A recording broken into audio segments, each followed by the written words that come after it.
Sering terbersit di benakku tentang apa yang sedang berlaku di lingkungan ini. Kita pemuda terpelajar yang digadang-gadangkan akan menjadi pemimpin dan agen perubahan di masa depan. Namun, yang terjadi sebenarnya bertolak belakang dengan cita-cita itu.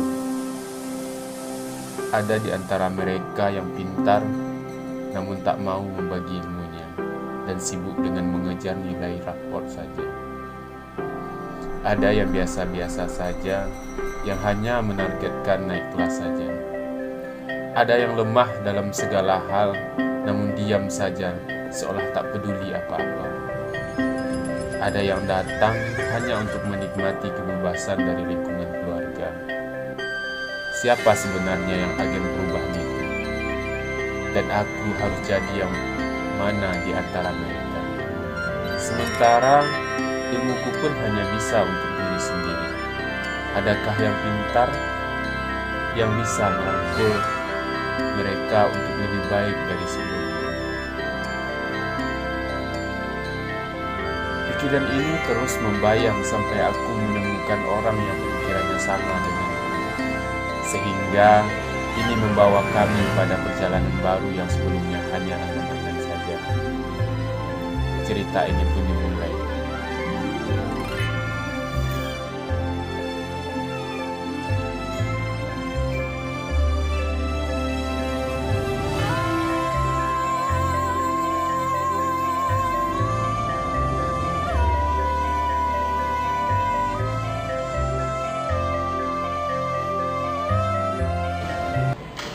Duduk siap, gerak.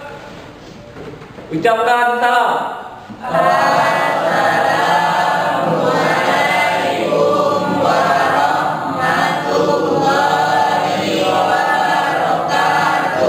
Waalaikumsalam warahmatullahi wabarakatuh.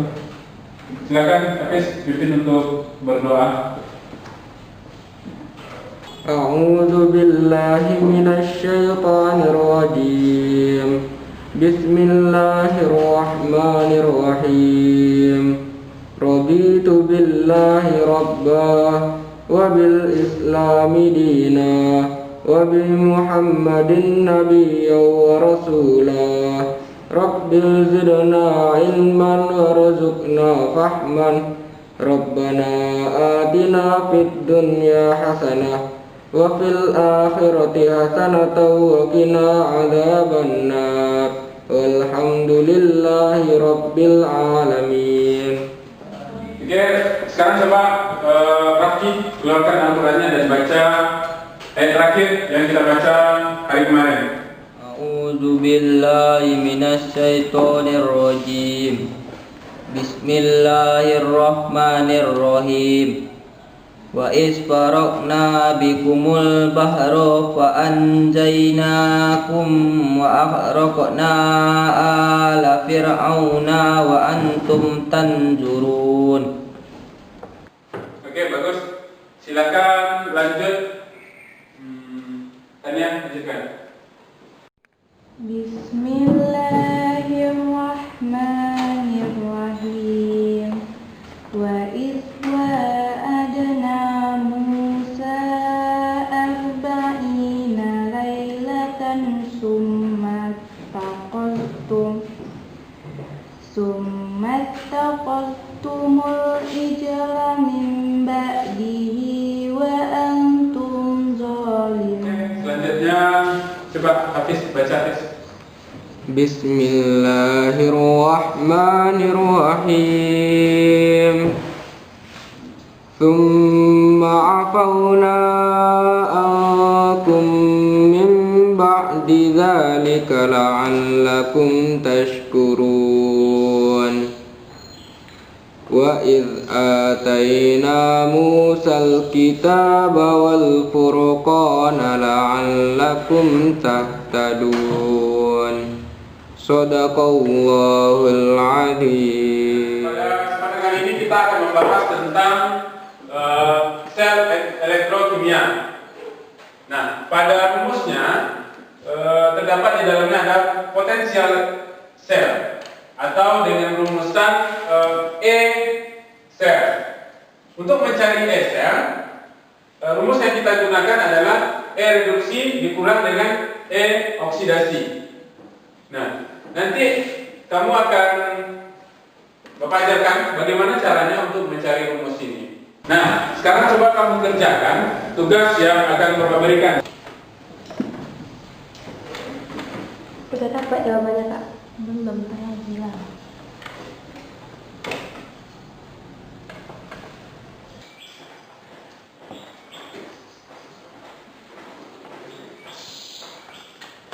Udah siap Kak?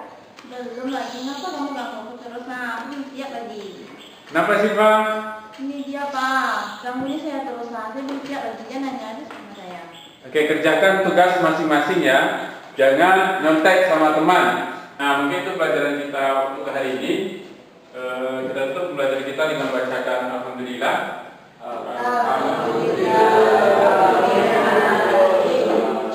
Sampai ketemu minggu depan untuk pembelajaran yang sama. Wabillahi taufiq wal hidayah.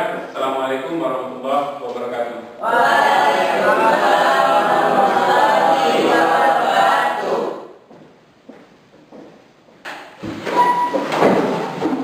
Sekarang nggak antar mama. Enggak. Ngomong. Ayo. Son, Pin, aku mau bicara nih. Ya lu jadi dulu. Gimana mulainya? Jadi gini, aku udah kepikiran lama. Lihat teman-teman kita di sekolah sini, kalau pergi ke sekolah cuma sekedarnya apa yang diajarkan di guru di sekolah seakan nggak ada apa-apanya buat mereka. Pergi ke sekolah, duduk, lalu pulang. Yang tadi dipelajari hilang. Terutama yang masalah agama. Ada teman kita tadi yang baca Al-Qur'annya nggak bagus, belum bagus. Sementara kita di Minang ini punya filosofi dari dulu, adab bahasa syarak, syarak bahasa kitabullah. Ya, tahu kan? Sangat jauh kenyataannya kalau menurut pandangan ini. Itu yang pertama. Yang kedua, ada masalah sikap kepribadiannya. Teman-teman kita beberapa, nggak semua, pergi ke sekolah, ada yang belajarnya niat tapi cuma buat dirinya sendiri, nggak mau berbagi. Ada juga yang ke sekolah izinnya sama orang tua, tapi nyatanya nyimpang ke warung perginya. Dan yang paling parah, pergi ke sekolah di jam istirahat, pergantian guru, pergi cabut, pergi merokok di belakang. Itu sudah sangat miris kalau menurut ini. Sony gimana menanggapinya menurut Sony? Iya lu. Seni juga kepikiran kayak gitu. Tapi seni bisa apa gitu? Dan baca Al-Quran seni itu belum pas atau dikatakan belum bisa gitu. Dan seni juga pengen juga pemikiran seperti itu. Tapi seni bisa apa gitu? Itu contohnya si teman kita Hafiz. Hafiz, kamu belajar Al-Qurannya di mana kok pasti dan pas gitu? Iya, Son. Hafiz belajar Al-Qur'annya itu sama mendalami agama itu di surau Akabeluru. Daerah Batu Hampar. Yang Batu Hampar yang di Akabeluru yang cerita oleh di koran itu nih. Iya, aku tahu. Ya itu, yang di mana di surau itu kita diajarin buat mendalami agama, terus sampai memahami benar-benar bisa gitu buat belajar agama, terutama mengajinya. Ya, nggak belajar Al-Quran aja kan, di sana ada juga latihan nari, sile, gitu kan? Iya, Pak. Iya. Nah, kalau menurut ini itu sangat pas nih buat solusi yang dari yang aspirasiku tadi yang mau disampaikan. Nah, gimana nih menurut Hafiz? Boleh nggak kita ikut sama Hafiz buat pergi belajar ke sana? Iya, Hafiz. Kebetulan besok kan hari Minggu tuh. Hafiz nggak ada kegiatan. Kita bisa ke sana kan besok. Wih, bisa. Boleh banget. Boleh banget. Nanti kabari aja ya. Kalau kita, karena kan kita juga nggak ada kegiatan besok. Ya, nanti Hafiz kabarin sama Ulu aja ya. Oke. Di chat WA aja ya. Iya, San. Oke. Kan udah pas tuh. Nanti habis chat aja Seni sama Ulul ya. Iya. Sekarang kita start dulu ke ganti nama ya. Iya lucu. Oh, Ya, makanya makanya tua ini. Interesting. Minangkabau terkenal akan pepatah adat Basandi Syarak Basandi Kitabullah yang menegaskan bahwa pemuda Minang itu sangat menerapkan norma agama dalam kehidupannya sehari-hari. Pemikiran ini membawa kami pada sebuah nagari di luar 50 koto yang bernama Batu Hampar. Yang sejarahnya pada tahun 1783 lahirlah seorang pemuda dari ayah yang bernama Abdullah dengan gelar Rajo Baintan dan ibu yang dikenal dengan panggilan Tuo Tunggal. Beliau bernama Syekh Abdurrahman yang merupakan kakek dari Bapak Proklamator Republik Indonesia Muhammad Hatta. Pengembaraan beliau dimulai pada usia 15 tahun. Daerah tujuan pertama untuk menuntut ilmu adalah Pulau Gandang di daerah Batu Sangkar. Setelah beberapa tahun beliau berangkat menuju Tapak Tuan di Aceh Barat dengan berjalan kaki. Di sana beliau menghabiskan waktu untuk belajar agama selama 8 tahun. Dari Tapak Tuan beliau berlayar ke Mekah untuk mengerjakan ibadah haji dan menuntut ilmu selama 7 tahun. Di sanalah beliau belajar tentang tarikat Naksabandiyah dan mendapat ijazah di Jabal Abi Qubais. Syekh Abdurrahman pun kembali ke Aceh, kemudian pergi lagi ke Madinah, dan pada akhirnya beliau kembali ke tanah Minangkabau. Sudah 48 tahun beliau meninggalkan Batu Hampar sejak berumur 15 tahun untuk menuntut ilmu agama. Beliau pulang ke kampung halaman melalui jalur Pulau Gandang di Nagari Barulah Tanah Datar. Karena sudah lama tak pulang ke Batu Hampar, beliau lupa jalan untuk kembali.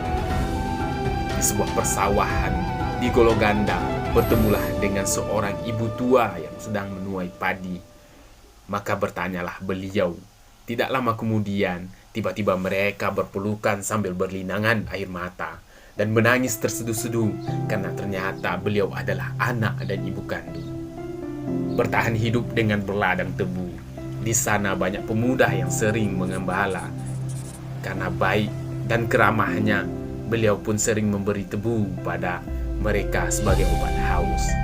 Dengan keramahan tamahannya itu, beliau meresapi rasa beragama pada pemuda pengembala itu, sehingga tersebarlah berita ke pelosok negeri tentang keramahan dan pemahaman ilmu agama beliau. Jadi tak heran jika tak lama kemudian beliau didatangi oleh ribuan orang dari daerah lainnya.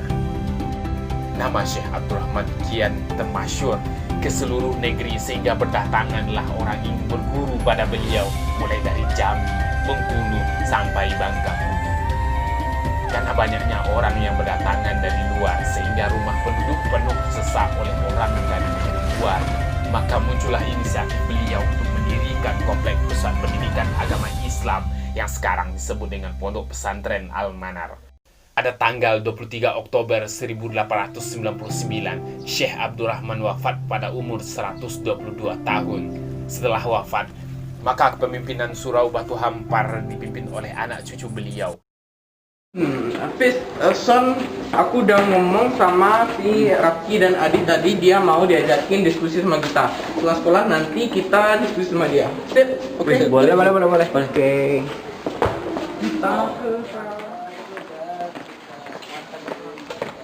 Kita lihat di Quran juz 30 surat terakhir ya, surat An-Nas. Adi boleh tolong bacain di. Bismillahirrahmanirrahim. Qul a'udzu birabbin nas, malikin nas, ilahin nas, min syarril waswas. Sampai di sini ya pembelajaran kita mengenai Al-Quran hari ini. Kira-kira metode pembelajaran kita kayak gitu di sama Rafki. Pulang lagi yuk.